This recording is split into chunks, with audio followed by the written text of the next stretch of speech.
අයිබෝන් හැම දෙනාටම පිළිගන්නවා තවත් ඔන් ෂෝ එපිසෝඩ් එකක් එක්ක. ඉතින් ටැවි මම හිතන්නේ ගිය සතියේ අපේ Facebook page එක හරහා කීප දෙනෙක්ම අපිට මැසේජ් කරලා තිබ්බා. අපිට කියන්න බැරුණා අපේ Facebook page එකක් තියෙනවා කියලා. නමුත් කට්ටිය හොයාගෙන මැසේජ් කරලා තිබ්බා, ප්‍රශ්න අහලා තිබ්බා. ස්තුතියි අපිත් එක්ක එකතු වෙච්ච කට්ටියට. ඉතින් අද දවසේ අපි කියන්නේ අපිට Facebook ඇතුළු social media pages කීපයක්ම තියෙනවා. ඉතින් description එකේ අපේ links ටික දාන්න. ඕගොල්ලන්ටත් කැමති නම් පුළුවන් අපිව follow කරලා ඒ Facebook pages හරහා ප්‍රශ්න අහන්න, අපිත් එක්ක interact වෙන්න.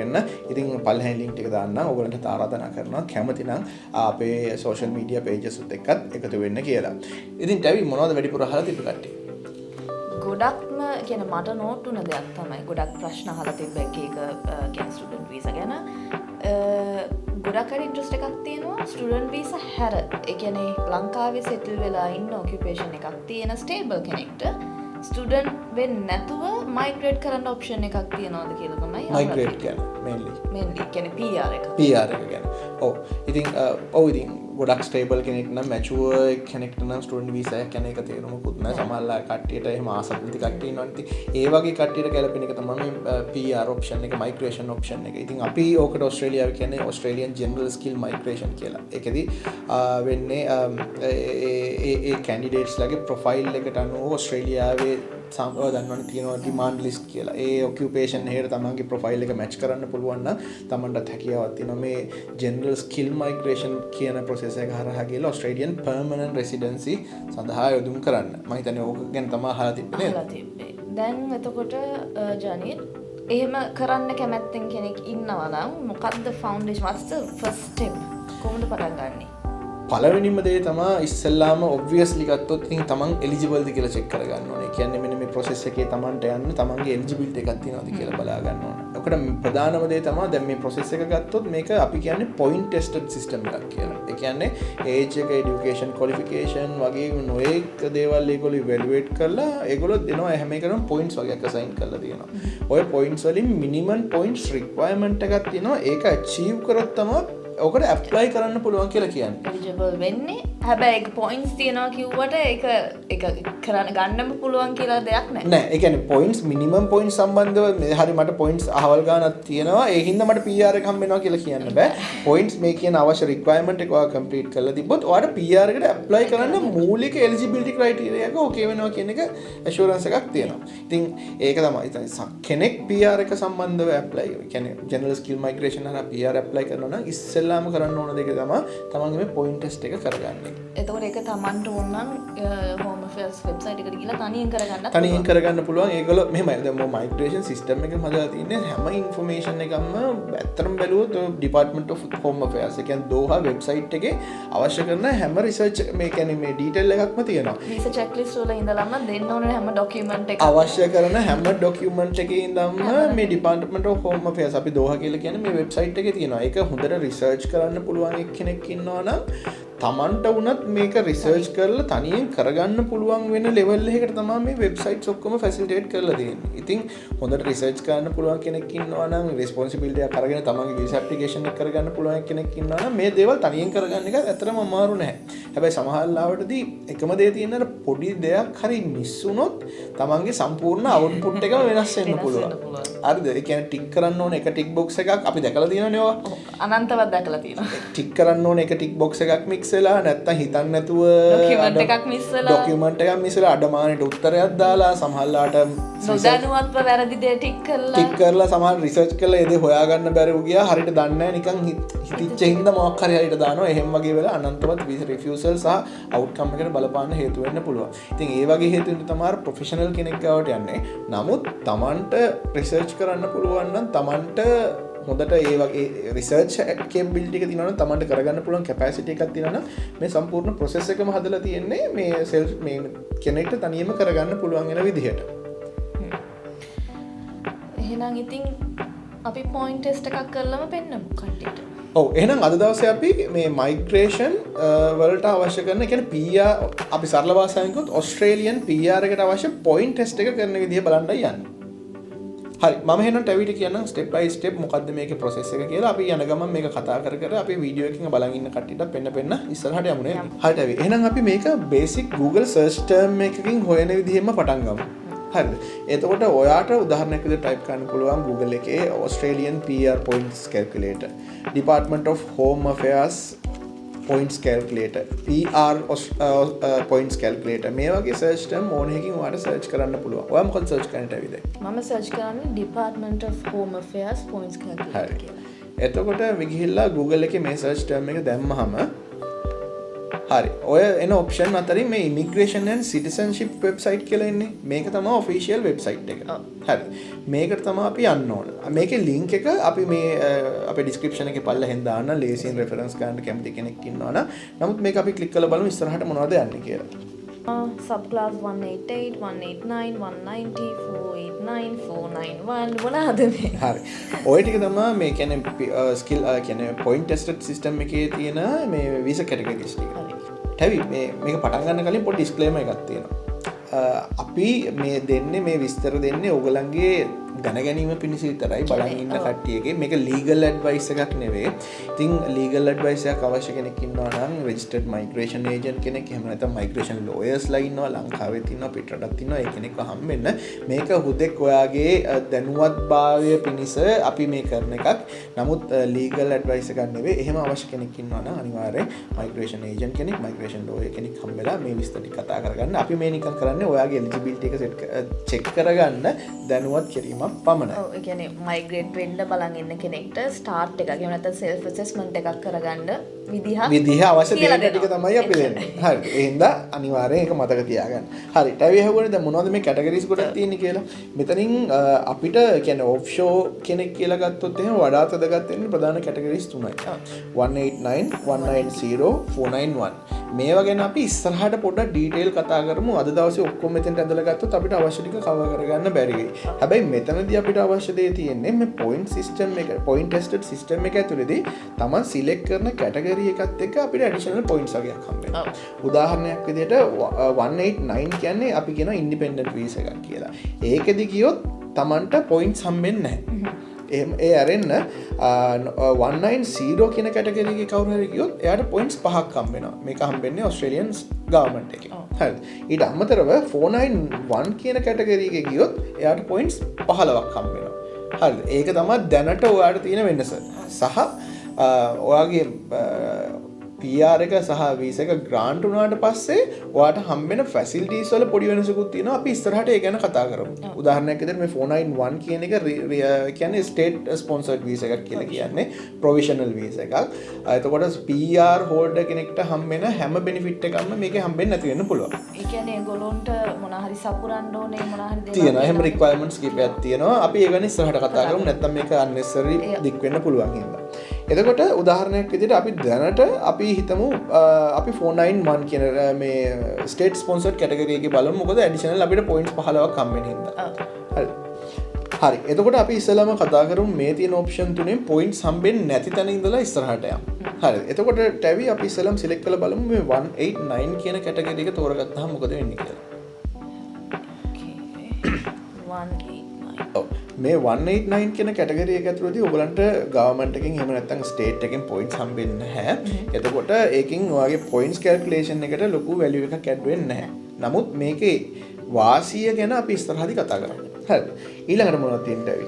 හරි. මම ඔන්න සිනාරියෝ එකක් කියනවා. හරි. කියන්න බලන්න ඔයාගේ ඩ්‍රීම් ප්‍රොෆයිල් එක.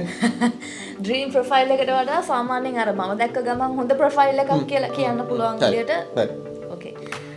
ලංකාවේ ඔන්න ඉන්නවා අපි නමක් දාම යාට මොකක්ද නම සමන් හරි හරි සමන්ට අවුරුදු 32යි හරි සමන් ඉංජිනේර කෙනෙක් හරි අවුරුදු 3-4ක පළපුරුද්දක් තියෙනවා ෆුල් ටයිම් වැඩ කරලා හරි හොඳ ජොබ් එකක් කරලා සෙටල් වෙච්ච මැරි කරපු කෙනෙක් ළමයි නෑ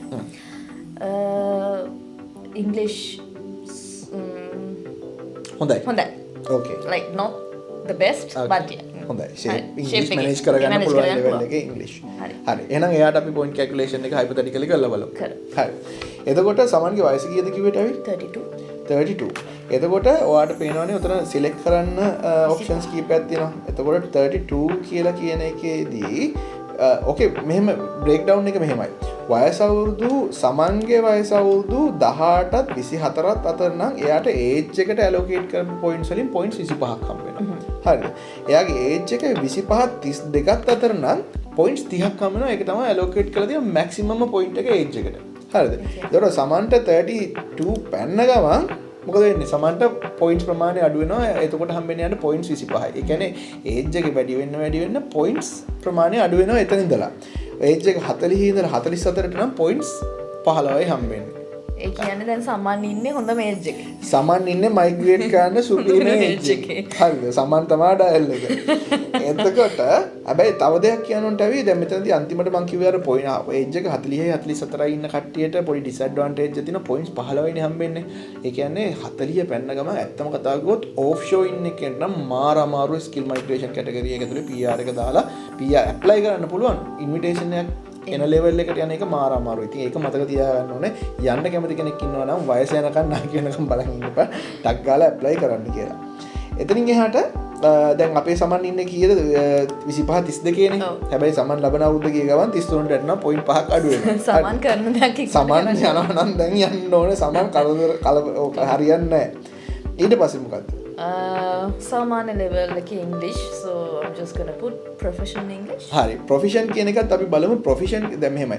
ඕකේ option තුනක් තියෙනවාට අපි competent English කියලා කියන්නේ සාමාන්‍යයෙන් IELTS 6 7 each වලට වැඩි අඩු ඕනම එකක් ඒගොල්ලන්ට competent English කියන කැටගරිය කියන්නේ මෙන්න මේ purpose එකට. හරිද? හැබැයි සමන්ට පුළුවන් නම් IELTS කරනවා නම් 7 in each band range එකට යන්න සමන්ට හම්බෙනවා මෙන්න මේ proficient English කියන level එක. proficient English එකට ගියාම මොකද වෙන්නේ සමන්ට? එයාගේ English language competency එකට points 10ක් හම්බෙනවා. හරිද? හැබැයි සමන්ට පුළුවන් නම් IELTS 18 each band වගේ range එකට යන්න සමන්ට පුළුවන් points 20ක් ගන්න තමන්ගේ English language competency එකට.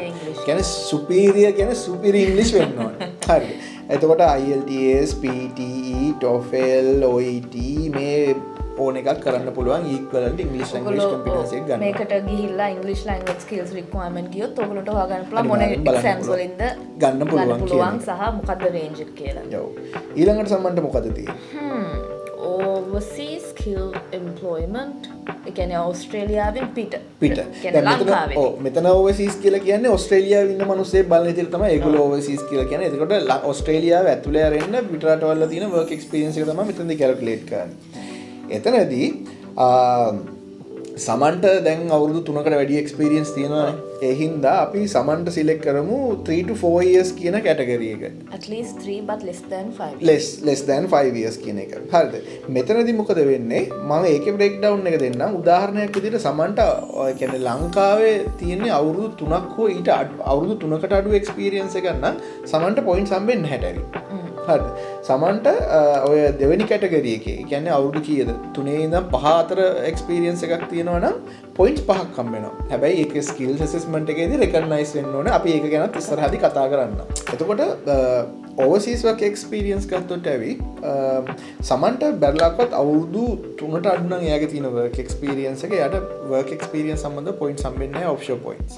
එතකොට එයාට සාමාන්‍යයෙන් අවුරුදු 3ත් 5ත් අතර එක්ස්පීරියන්ස් නම් තියෙන්නේ. එයාට පොයින්ට්ස් 5ක් ගන්න පුළුවන් එයාගේ වර්ක් එක්ස්පීරියන්ස් එක. මෙතනදී මතක තියාගන්න ඕන දේ තමයි මේ වර්ක් එක්ස්පීරියන්ස් එක එයා ස්කිල්ස් ඇසෙස්මන්ට් එක කරද්දී රෙකග්නයිස් වෙන්න ඕන.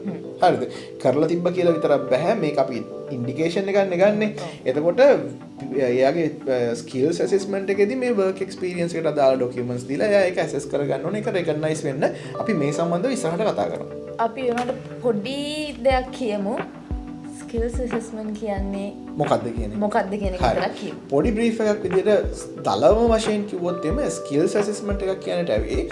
දැන් මේ PR process එකට apply කරන්නේ ලංකාවෙන් කට්ටිය විතරක් නෙවෙයි මුළු ලෝකෙ වටේම කට්ටිය apply කරනවානේ. එක education qualifications එක රටවල් වල work experience මේ নানা ප්‍රකාර විදිහට තියෙන දේවල්. එතකොට ඕස්ට්‍රේලියන් අපි PR එක apply කරද්දී ඒගොල්ලෝ government එක බලනවා මේ මිනිස්සු උදාහරණයක් විදිහට ලංකාවේ සමාන කරපු engineering degree ඕස්ට්‍රේලියාවේ තියෙන engineering degree එකක් එක්ක සමානද කියලා. හරිද? එතකොට සහ මේ සමන් කරලා තියෙන work experience ඕස්ට්‍රේලියාවේ ඉංජිනේර් කෙනෙක් කරන work ස්කෝප් එකමද කියලා බලනවා. ඒක බලලා ඒකට දෙන සර්ටිෆිකේෂන් ඒකත් හරි ඒක බලලි වෙලා මේ දෙකම එක සමානයි කියලා හම්බෙන නිකන් උදාහරණයක් විදිහට සර්ටිෆිකේෂන් එකක් වගේ එකක් තමයි ස්කිල්ස් ඇසෙස්මන්ට් එක කියලා කියන්නේ. පොසිටිව් ස්කිල්ස් ඇසෙස්මන්ට් එකක් සමන්ට තිබ්බා කියලා කියන්නේ සමන් ඔස්ට්‍රේලියාවේ ඉංජිනේරුවෙක්ට අවශ්‍ය සුදුසුකම් ටික සපයලා තියෙනවා කියන එක. ඒ කියන්නේ এডুকেෂන් ක්වොලිෆිකේෂන් එක හරි එයාගේ වර්ක් එක්ස්පීරියන්ස් එකත් ඔස්ට්‍රේලියාවේ ස්ටෑන්ඩඩ් වලට ගැලපෙන විදිහට තියෙනවා කියලා හම්බෙන නිකන් සර්ටිෆිකේෂන් එකක් වගේ එකක් තමයි ස්කිල්ස් ඇසෙස්මන්ට් එක කියන්නේ. ඒ කියන්නේ like basically Australian assessing body එකකින් වෙන රටක කෙනෙක්ගේ education background එකයි ඒගොල්ලෝගේ work experience එකයි බලලා හිතනවා මේ අපේ රටේ කියන්නේ ඔස්ට්‍රේලියාවලත් එක්ක තියෙන ඔස්ට්‍රේලියන් ස්ටෑන්ඩඩ්ස් එක ගැලපෙනවද කියන එක ඒක බලනවා. ඒක මේ සරලවම කිව්වොත් ඕක ඊට වඩා ගොඩාක් කම්ප්ලිකේටඩ්. නමුත් ගොඩාක් කම්ප්ලිකේට් කරගන්න ඕනේ නැති හින්දා කිව්වොත් එහෙම සරලවම ඕක තමයි කතන්දර. එතකොට අවුරුදු 5ත් 7ත් අතර නම් සමහරට වර්ක් එක්ස්පීරියන්ස් තියෙන ලංකාවේ පොයින්ට්ස් 10ක් එයාට ගන්න පුළුවන්. අවුරුදු 8කට හෝ ඊට වැඩිය එක්ස්පීරියන්ස් තියෙනවා නම් පොයින්ට්ස් 15ක් ගන්න පුළුවන්. හැබැයි ඔතන මතක තියාගන්න ඕනට ඇවි වයස අඩු කෙනෙක්ට වයස අවුරුදු 22 කෙනෙක්ට අවුරුදු 8ක එක්ස්පීරියන්ස් තියෙන්න බෑනේ. හරිද? එතකොට වයස මම ඉස්සෙල්ලා කිව්වේ වයස වැඩි වෙද්දි පොයින්ට්ස් අඩු වෙනවා. නමුත් එක්ස්පීරියන්ස් පැත්ත වැඩි වෙනවා නම් ඕක කම්පෙන්සේට් කරගන්න පුළුවන්. ඉතින් එහෙම දෙයක් තියෙනවා. ඊට පස්සේ දැන් සමන් ඉන්නේ 3 to 4 years 3 range එකේ. එතකොට යාර දැන්ට පොයින්ට්ස් 5ක් හම්බෙලා තියෙනවා. ඊළඟට මොනවද තියෙන්නේ? ඊළඟට තියෙනවා ඔස්ට්‍රේලියාව ඇතුලේ. ඒ කියන්නේ ඔස්ට්‍රේලියන් ස්කිල් එම්ප්ලොයිමන්ට් කියන්නේ දැන් අපි කලින් කරේ ඔස්ට්‍රේලියාවේ පිටනේ දැන් ඔස්ට්‍රේලියාව ඇතුලේ තියෙනවද කියලා අහනවට එක්ස්පීරියන්ස් එක. සමන් ඉන්න ලංකාවේනේ. සමන්ට ඒක නැහැ. නමුත් අපි දල වශයෙන් කියමු ඔස්ට්‍රේලියාවේ ඇතුලේ මිනිමම් 1 years experience තියෙන කෙනෙක්ට point 5ක් ගන්න පුළුවන්. ඊට අමතරව 3 to 4 years වගේ experience තියෙන කෙනෙක් නම් points 10කුත් 5 to 7 points 15කුත් 8කට වැඩිය තියෙනවා නම් points 20ක් වෙනකන් ගන්න පුළුවන්. මෙතනත් ඉතින් years of experience වැඩි වෙනවා කියන්නේ age එක අනිත් පැත්තට වැඩි වෙනවා කියන එක තමයි. ඊට පස්සේ මොනවද තියෙන්නේ? ඊට පස්සේ තියෙනවා අධ්‍යාපන සුදුසුකම්. කියන්නේ educational qualifications. ඔව්. මෙතනදී සමන්ගේ සිටුේෂන් එක ගත්තොත් සමන් බැචලර්ස් එකක් කරලා තියෙන්නේ. එතකොට සමන්ට බැචලර්ස් එකකට හම්බ වෙනවා ටැබි points 15ක්. එතකොට බැචලර්ස් එකකටයි මාස්ටර්ස් එකකටයි දෙකටම points 15යි හම්බෙන්නේ. ඒ අරෙන්න එයා ඩොක්ටරේට් එකක්, ඒ කියන්නේ PhD qualification එකක් වගේ කරලා තිනවනේ additional points 20, ඒ කියන්නේ points 20ක් හම්බ වෙනවා. ඩිප්ලෝමා level qualification එකක් නම් හම්බෙන්නේ සමන්ට points 10යි. එතකොට මෙතන සමන්ගේ සිටුේෂන් එකේදී සමන්ට හම්බ වෙනවා points 15ක් එයාගේ බැචලර්ස් එකට. ඊට පස්සේ මොකද තියෙන්නේ? ඊළඟට තියෙන Australian study requirement. Do you have at least one degree or diploma or trade qualification from an Australian education institution? ඒ කියන්නේ Australian institution එකකින් ගත්ත degree qualification එකක් තියෙනවද කියලා. එතකොට දැන් මේ සිනාරියෝ එකේදී සමන්ට නැහැ කියලා හිතමු. බැලලාකත් ඔස්ට්‍රේලියාවේ ඇතුලේ qualification එකක් complete කරපු ස්ටුඩන්ට් කෙනෙක් ඉන්නවා නම් එයාට මේකට additional yes කියලා දුන්නොත් එහෙම additional points 5ක් හම්බ වෙනවා. මේ එයාගේ මේ ඔස්ට්‍රේලියන් ස්ටඩීස් වලට. අපි එතකොට විශේෂම දේ ඊළඟට තියෙන්නේ මේක yes නම් කියන්නේ ඔස්ට්‍රේලියාවේ ඉගෙන ගත්ත එක්කෙනෙක් නම් එයා රීජනල් ඒරියා එක ස්ටඩි කරොත් රීජනල් ඒරියා උදාහරණ පර්ත් එතකොට ටස්මේනියා සමහර මෙට්‍රෝ ඒරියාස් වල තියෙන රීජනල් පෝස්ට් කෝඩ් ඒ වල තියෙන යුනිවර්සිටි එකක ඉගෙන ගත්තොත් තව ඇඩිෂනල් 5 points හම්බ වෙනවා. ඒකයි අපි මම ගොඩක් වෙලාවට කියන්නේ රීජනල් එන්න ඉගෙන ගන්න රීජනල් එකේ ඉගෙන points 10ක් වැඩිපුර හම්බ වෙනවා. PR එකක් දානවා කියන්නේ මේ වැඩිපුර points 10ක් හම්බ වෙනවා කියන්නේ මාර ඇඩ්වාන්ටේජ් එකක් අනිත් ඇප්ලිකේෂන් එකකට වැඩිය. ඉතින් මෙතනදී සමාන්ට ලොකු බලපෑමක් නැහැ. නමුත් වෙන ප්‍රොෆයිල් එකකට ඔස්ට්‍රේලියන් work education qualification එකක් තියෙනවා රීජනල් ස්ටඩි කරලා තියෙනවා නම් ඇඩිෂනල් පොයින්ට්ස් 10ක් වෙනකන් ගන්න හැකියාව තියෙනවා. එතකොට ඊළඟට මොනවද තියෙන්නේ? ඊළඟට තියෙන්නේ ස්පෙෂලිස්ට් এডুকেෂන් ක්වොලිෆිකේෂන්. ඒ කියන්නේ මේකේ අහනවා මාස්ටර් ඩිග්‍රී එකක් හරි ඩොක්ටරේට් ඩිග්‍රී එකක් හරි ඔස්ට්‍රේලියන් এডুকেෂන් ඉන්ස්ටිටියුට් එකකින් තියෙනවද? at least 2 academic years to in a relevant field. ඒ කියන්නේ යා ඉංජිනේරින් එක කරලා තියෙන ඉංජිනේරින් වලට සම්බන්ධ මාස්ටර් එකක් හරි ඩොක්ටරේට් එකක් හරි අඩුම තරමේ අවුරුදු 2ක් ඉගෙනගෙන තියෙනවද කියලා තමයි. ඔව් මෙතනදී ස්පෙෂලිස්ට් এডুকেෂන් ක්වොලිෆිකේෂන් කියලා ගත්තාම එක්ක මාස්ටර්ස් බයි රිසර්ච් එකක් ඩොක්ටරේට් එකක් ඔය කියන කැටගරි දෙකම ගන්න පුළුවන්.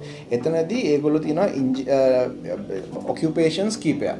ඒ කියන්නේ කැටගරිස් වගේක් තියෙනවා. ඒ කැටගරි එකකින් ඔයා ස්ටඩි කරලා තියෙනවා නම් තමයි මේ මෙතන ඇඩිෂනල් පොයින්ට්ස් ගන්න පුළුවන්. ඉතින් මේකෙදී ඔයා හරියටම බලා ගන්න ගොඩක් IT ඉන්ජිනියරින් රිලේටඩ් ඔකියුපේෂන්ස් තියෙනවා. නමුත් මේකෙදී ඔයා හරියටම බලා ගන්න ඕනේ ඔයාගේ ඔකියුපේෂන් එක මේකට මැච් වෙනවද කියන එක. දැන් සමන්ට නැහැනේ. දැන් සමන්ට මෙතනදී අපි නැහැ කියලා ගමු. මම නැහැ කියලා දැන්. හරි.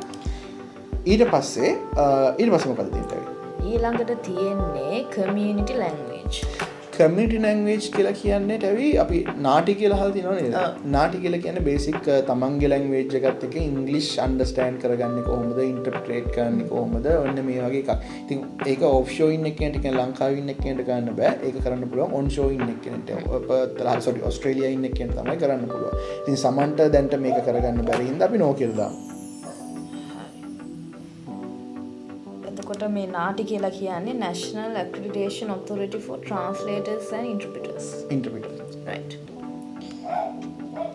ඊට පස්සේ මොනවද තියෙන්නේ? Study in regional Australia. ඔව්. එතනදී සමන් දැන් ශ්‍රී ලංකාවේ ඉන්න කෙනෙක් ඒ හින්දා එතනදී නෑ කියලා දාමු. අපි මොකද ඕක පැහැදිලි කළා. ඔව්. තියෙනවා partner skills. Select the relevant partner skill qualification. හරි. partner engineer කෙනෙක්. ඔතනදි මෙහෙම දෙයක් තියෙනවා. පාර්ට්නර්ට කම්පිටන්ට් ඉංග්ලිෂ් ගන්න පුළුවන් නම් ඒ කියන්නේ සාමාන්‍යයෙන් IELTS කම්පිටන්ට් ඉංග්ලිෂ් කියලා කියන්නේ අපි 6 in each band වගේ ගන්න පුළුවන් නම් එයාට පුළුවන් සමන්ට පොයින්ට්ස් 5ක් ඇඩ් කරන්න. ඒත් එක්කම අර ඔස්ට්‍රේලියාවේ තියෙන medium term short term list කියලා MTSS කියලා ලිස්ට් එකක් තියෙන්නේ. ඔය ලිස්ට් වල තියෙන ඔකියුපේෂන් එක නම් එයා පාර්ට්නර් ඉන්නේ.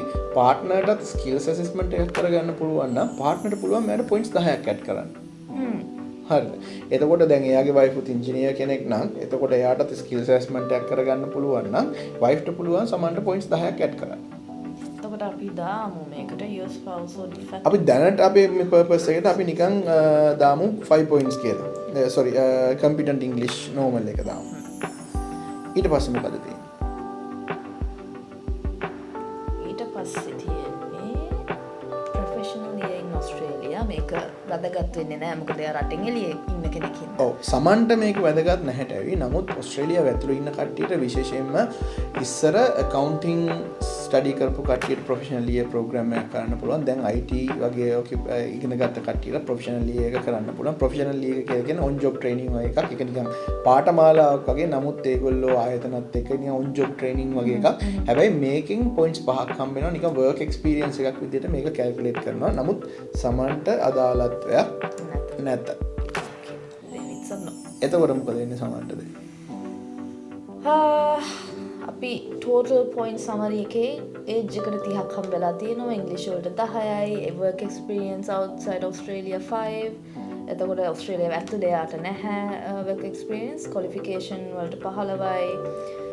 මම ඔක්කොම කියන්නේ නැහැ. ඔයගොල්ලන්ට බලා ගන්න පුළුවන්. partnerට ලකුණු 5ක් හම්බෙලා තියෙනවා.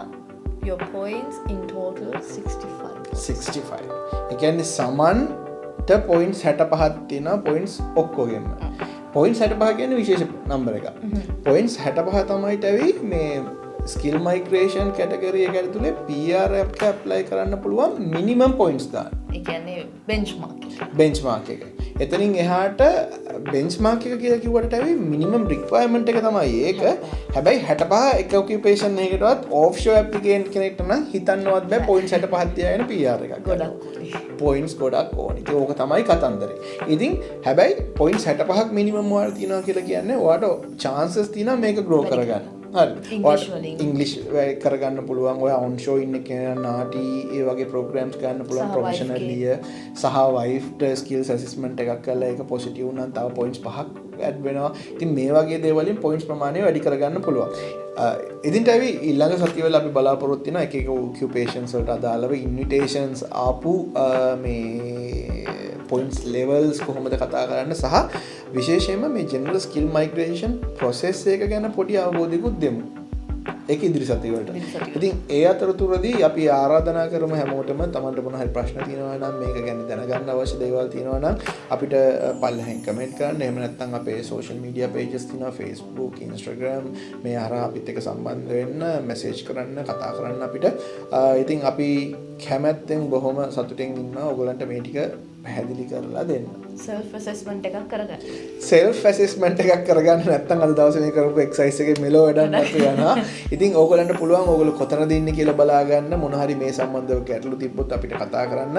සමහර දේවල් මේ විදිහට ප්‍රසිද්ධ මේවල කියන්න බෑ. මොකද ඒ දේවල් නීත්‍යානුකූලව migration agentsලා සහ lawyersලා හරහා communicate විය යුතු දේවල්. ඉතින් ඒ නින්දා ඒ දේවල් වලට අපිට අත ගහන්න බෑ. මේ වගේ මාධ්‍යවල කියන්න බෑ.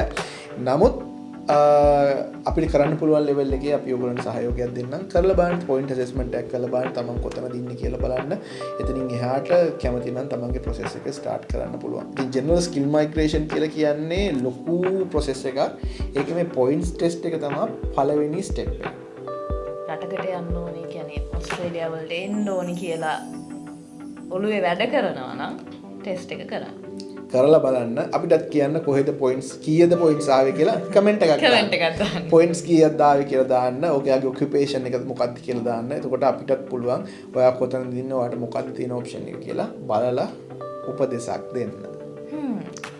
තව මොනවද අපි කතා කරන්නේ? අද දවසට නම් ඇතිට ඇවි. ඉතින් අද දවසේ අපි එපිසෝඩ් එක මෙහෙන් ඉවර කරමු. ස්තුතියි ප්‍රශ්න අහපු හැමෝටම සහ මම හිතනවා අද වැදගත් වෙන්න ඇති කියලා මේ එපිසෝඩ් එක ඔයගලන්ට ප්‍රශ්න තිබ්බොත් කිව්වාගේ කමෙන්ට් කරන්න මැසේජ් කරන්න. ඉතින් ඇවි එහෙනම් සමුගමු. සමුගමු. ලබන සතිය හම්බෙමු. බොහොම ස්තුතියි. බොහොම ස්තුතියි.